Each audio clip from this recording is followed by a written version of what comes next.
Mukunda jewellers మొట్టమొదటి factory outlet ఇప్పుడు కూకట్పల్లి, కొత్తపేట్, సోమాజిగూడ మరియు ఖమ్మంలో.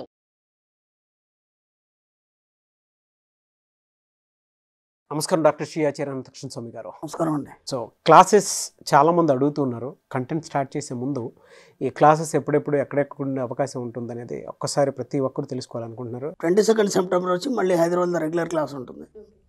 29 సెప్టెంబర్ వచ్చి మనకి అనంతపురంలో ఉంటుంది. అలాగే 6th అక్టోబర్ వచ్చి విజయవాడలో ఉంటుంది. 27th అక్టోబర్ వచ్చి బెంగళూరులో ఉంటుంది. మీ వీడియోస్లో అటువంటి పదాలు ఏ విధంగా అనర్గళంగా వస్తున్నాయో తెలియదు కానీ మనోవిసర్జన అనేది ఖచ్చితంగా జరగాలి అని. యాక్చువల్గా చాలామందికి నెగిటివ్ థాట్స్ ఎక్కువ ఉంటూ ఉంటాయి. అవి ఏ విధంగా ఉంటాయనంటే దాన్ని ఫిల్టర్ చేసుకోవటం అనేది తెలియదు, ఎలా వెళ్ళాలి ఏంటి అని. బట్ ప్రీవియస్ వీడియో చూసేటువంటి వాళ్ళకి ఏంటంటే ఒక డిసిప్లిన్ ఖచ్చితంగా అలవాటు అవుతుంది.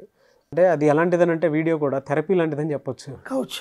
అంటే నెగిటివ్ థాట్స్ ఎట్లా పోతాయి అని అంటే మిమ్మల్ని మీరు రాజుగా ఎలా ఉంచుకోవాలి అని అంటే మరి ఆ మనోవిసర్జన చేసినప్పుడే మన బాడీలో జరిగినప్పుడే మన బాడీలో తెలియని కన్సర్న్, సోషల్ కన్సర్న్ కూడా మనకి అలవర్చుకొని మనల్ని మనం కింగ్లా చూసుకోవడానికి అవకాశం మార్చుకోవాలి. ఎస్, ఈ వీడియోలో ఏం చెప్తున్నారు? ప్రాసెస్ ఆఫ్ విజువలైజేషన్ అంటే కళలు ఎలా వాస్తవ రూపం చెందుతాయి.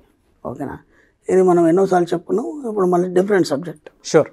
అనుకున్నది ఎలా ప్రాసెస్ అవుతుంది, అది ఎలా మనకు భౌతిక రూపంలో మనకు చేరుకుంటుంది, ఎలా దాన్ని మనం అనుభవిస్తాం, ఎందుకు మీకే అలా జరగాలి.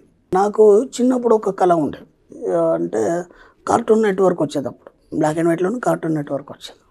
కార్టూన్ నెట్వర్క్ వచ్చి దాంట్లో ఒక గ్యాస్ బెలూన్ ఉండేది. గ్యాస్ బెలూన్ ఉంటాయి కదా, అట్లా గ్యాస్ పెట్టి పైకి పంపించేస్తారు, మధ్యలో బుట్టలాగా ఉంటుంది. అది చూసినప్పుడల్లా నేను దాంట్లో ఎక్కి తిరగాలని ఒక ఆలోచన వచ్చేది. దాన్ని చూసినప్పుడల్లా కానీ నేను చిన్నగా ఉన్నాను అప్పుడు, దాదాపు ఒక 10-12 సంవత్సరాలు. బాగా అప్పుడు కార్టూన్ నెట్వర్క్ తప్ప ఇంకేం లేదు కాబట్టి అదే చూసేది మనం, Tom and Jerry, cartoon network. అది ఎందుకో నాకు దాన్ని చూసినప్పుడల్లా ఒక థ్రిల్ అనమాట, ఒక ఫీలింగ్. నేను దాంట్లో ఎక్కి తిరగాలి. అది ఎలా పాసిబుల్ అవుతుంది? అవును. ఫస్ట్ ఆఫ్ ఆల్ అవి మన ఇండియాలో లేవు. అవి ఇండియాలో అయితే ఎక్కడ కనిపించవు, ఉండొచ్చు కానీ కనిపించవు. ఎక్కువ విదేశాల్లోనే మనం టీవీలోనే చూస్తాం తప్ప, ఒక విమానం వెళ్తే ఏదో కష్టపడో అప్పు చేసి ఎక్కుతాడు విమానం.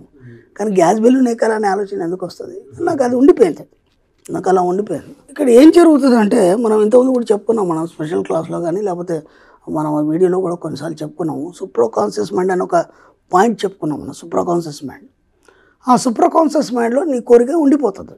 అది నీకు తెలియదు. సూప్రాకాన్షియస్ మైండ్లో మనం ఏదైతే హ్యూజ్ అమౌంట్ కానీ పెద్ద పెద్ద కోరికలు పెట్టుకోవాలని గతంలో చెప్పుకున్నాం. అవి ఒకటేసారి చెప్పి వదిలిపెట్టాలి. ఎప్పుడైతే కార్టూన్ నెట్వర్క్ చూసినామో అది రాగానే ఏమంటే అది మైండ్లో మీద దీంట్లో ఎక్కి తిరగాలని అయిపోయింది. అది ఎప్పుడు వచ్చినప్పుడు మర్చిపోయినాం. అది మర్చిపోయిన తర్వాత దాదాపు నాకు ఒక 30 years అట్లా వచ్చినాయి. 30 years వచ్చిన తర్వాత ఒక గవర్నమెంట్ ప్రోగ్రామ్ ఉండేది, సెంట్రల్ వైడ్ ఒక గవర్నమెంట్ ప్రోగ్రామ్. అక్కడికి వెళ్ళిన తర్వాత అనుకోకుండా ఏంటంటే అట్లా కూర్చొని మేము వేరే ప్రోగ్రామ్ చూస్తున్నాము. ఓ పిల్లాడు వచ్చి, అన్నయ్య మనం కొంచెం అటు బయటికి వెళ్దాం పదా అన్నాడు. ఎంత మంచి ప్రోగ్రామ్ ఉంది ఇక్కడ, మనం ఉన్నాం కదా, మళ్ళీ అక్కడికి ఎందుకంటే, లేదన్నయ్య అక్కడ ఏదో ఉంది అన్నాడు. వానికి తెలియదు అది ఏంటనేది. నన్ను పట్టుకెళ్ళి చూస్తే పెద్ద ఓపెన్ గ్రౌండ్. ఆ ఓపెన్ గ్రౌండ్లో 2 బెలూన్స్ ఎగురుతున్నాయి. 2 బెలూన్స్ ఎగురుతున్నాయి. చిన్నప్పటి కోరిక అది. దాన్ని చూడగానే నాకు ఎమ్మటే మళ్ళీ చిన్నప్పటి రోజులు గుర్తుకొచ్చాయి. అరే ఇది మనం చిన్నప్పుడు చూసాం కదా, ఇది ఎక్కాలని ఆలోచన ఉంది కదా, ఇప్పుడు మన దగ్గరలో ఉంది కాబట్టి ఇప్పుడు ఖచ్చితంగా ఎక్కాలి అని చెప్పేసి దాని దగ్గరికి వెళ్ళి ఆ ఆపరేటర్కి అడిగితే ఆయన అన్నాడు, అది చాలా కాస్ట్లీ అండి, అదండి ఇదండి అన్నాడు. కానీ అక్కడ దాకా వెళ్ళిన తర్వాత అది ఎక్కపోతే మనసు బాధపడుతుంది కదా. ఏమంటే దానికి సంబంధించిన ఆఫీసర్ ఉంటే వెళ్ళాను. నేను వెళ్ళేసి నాకు వచ్చి రాని ఇంగ్లీష్లో ఏమ్మా అది ఇది అంటే, ఎమ్మటే ఆపరేటర్ పిలిచేసి పిల్లలిద్దరిని ఎక్కి తినుకొండ్రా అని చెప్పేసి. ఓకే, అంటే నేనేమంటున్నానంటే, నేను అయ్యామని ఎప్పుడైతే అనుకున్నామో అన్న తర్వాత వచ్చే ప్రతి పదం కూడా విశ్వం రికార్డ్ చేస్తుంది. నీ కోరికని ఎక్కడైనా సరే ఎలాగైనా సరే సఫలం చేస్తుంది. ఓకేనా, నాకు తెలియకుండా నేను ఎప్పుడు వచ్చినప్పుడు అనుకున్నది అది ఇండియాలో గ్యాస్ బిల్లుని ఎక్కుతాను నేను కళలో కూడా ఊహించలేదు. అంటే విశ్వం అనేది ఎంత స్వచ్ఛంగా ఉంటుందంటే నీ ప్రతి కోరికను తీర్చడానికి అది ఎప్పుడు సిద్ధంగా ఉంటూ ప్లాన్ వేస్తుంటుంది. అది మనం దాన్ని మర్చిపోతాం. నేను ఎన్నోసార్లు చెప్పాను మన వీడియోలో, మీరు ఇలా కావాలని డిజైన్ ఇవ్వకండి. ఎందుకంటే దాని డిజైన్ మీకంటే చాలా గొప్పగా ఉంటుంది. ఇప్పుడు మీరు ఒక ఇల్లు కట్టాలనుకున్నారు, ఆ ఇల్లు కట్టాలనుకున్నప్పుడు మీరు ఏం చేస్తారంటే నాకు ఇది ఇలా ఉండాలి, గది ఇలా ఉండాలి, ఇవన్నీ ప్లాన్ చేస్తారు. ఓకేనా?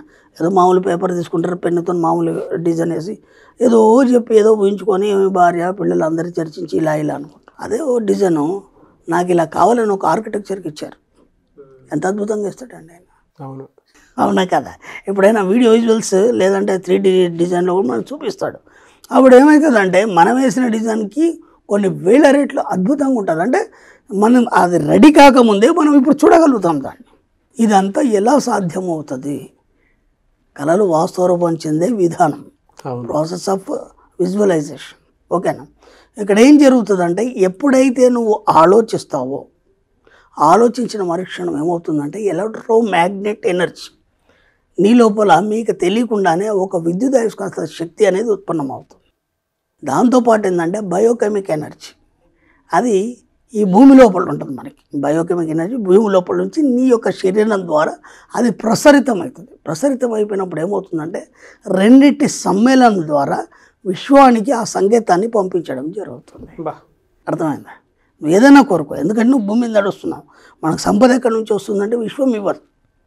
సంపద అంతా ఎక్కడ ఉంటుంది? భూమి లోపల ఉంటుంది. భూమి లోపల. అర్థమైందా? సంపద అంటే మనం చూసే వస్తువులు, మనం పొందే ఆనందం పొందే వస్తువులు, ఇవన్నీ కావచ్చు. ఇవన్నీ కూడా మన భూమిలో కెమికల్ రియాక్షన్ వల్ల జరిగినాయి కదా ఇవన్నీ. అవును. కాబట్టి భూరసాయన శక్తి, ఓకేనా? భూరసాయన శక్తి, బయోకెమిక్ ఎనర్జీ, అలాగే జీవరసాయన శక్తి, నీ శరీరంలో ఉన్నటువంటి ఏదైతే జీవం ఉందో ఇది నీకు కావాల్సిన దాన్ని కోరుకోవడానికి నీతోనే అనుసంధానమై నీతో ఎప్పుడు టచ్ ఉంటున్నటువంటి భూమిలోంచి దానికి సంబంధించిన ఆ కెమికల్ని విశ్వానికి పంపించడం జరుగుతుంది. ఎందుకు? నువ్వు పదే పదే పదే దాన్ని ఊహించి దాన్ని పొందినట్టు నువ్వు అనుభవం పొందినప్పుడు ఏం జరుగుతుందంటే నీ యొక్క ఆలోచన తరంగాలు ఏవైతున్నాయో అవి ఎలక్ట్రోమాగ్నెటిక్ ఎనర్జీ ద్వారా, అంటే ఆ విద్యుదయస్కాంత శక్తి ద్వారా అవి విశ్వానికి చేర్చడం జరుగుతుంది. ఇప్పుడు విశ్వంలో మెటీరియలైజ్ అవుతుంది. మీరు ఏం కావాలనుకున్నది మెటీరియల్ అవుతుంది, భౌతిక రూపంలో మీరు పొందుతారు. అంటే దీని వెనకాల ఇంత ప్రాసెస్ ఉంటుంది. ఎందుకు అవుతుంది, ఎలా అవుతుంది అనుకున్నప్పుడు ఒకదానికి లింక్ ఉంటుంది. ఊరికేనే కాదు, దీనికి మనకు సైన్స్ ఇదే చెప్తుంది, క్వాంటమ్ సిద్ధాంతం ఇదే చెప్తుంది. పదే పదే నువ్వు ఆలోచించే ఆలోచన తరంగాలు విద్యుదయస్కాంత శక్తిగా మారి మీకు కావాల్సిన దాన్ని ఆ యొక్క అనంతం నుంచి లాగుతాయని చెప్తుంది. ఇంకా దీంట్లో మనం అనుమానం ఏముంది, ఆలోచన ఉంది. ఇక్కడ మనం సింపుల్గా చేయాల్సింది ఏంటంటే నీకు కావాల్సిన దాన్ని పదే పదే ఊహించడం. ఊహించడంలో ఖర్చం లేదు కదా మనకి, ఉంచడంలో ఖర్చం లేదు కదా. దీని మీద కూడా ఇంక అనుమానాలు ఏంటి? ఇలా ఎన్నోసార్లు మనం క్లారిఫికేషన్ ఇచ్చాం ఈ విషయంలో. ఎన్నో రకాలుగా మనం ఎన్నో సబ్జెక్ట్ చెప్పుకున్నాం. దాంట్లో ఇది ఇంకా ఎక్సలెంట్ సబ్జెక్ట్. దీన్ని ఒక్కసారి మీరు అర్థం చేసుకొని కొద్దిగా మీరు ఆలోచించగలిగి పదే పదే మీ కోరికల విషయాన్ని తెలిస్తే మాత్రం మీరు కొనుక్కునే సాధ్యమవుతాయి. దీనికి ఖర్చు లేదు, ఖచ్చితంగా మీరు పొందగలుగుతారు. ఎంతమంది పొందారు, ఎంతమంది ఎంజాయ్ చేస్తున్నారు, మీరు కూడా ఎంజాయ్ చేయండి, తప్పే ఉన్నది దాంట్లో. డెఫినెట్గా సార్. థ్యాంక్ యూ అండి. Thank you so much doctor Shri Acharya Anantakrishna Swami గారు. థ్యాంక్ యూ అండి.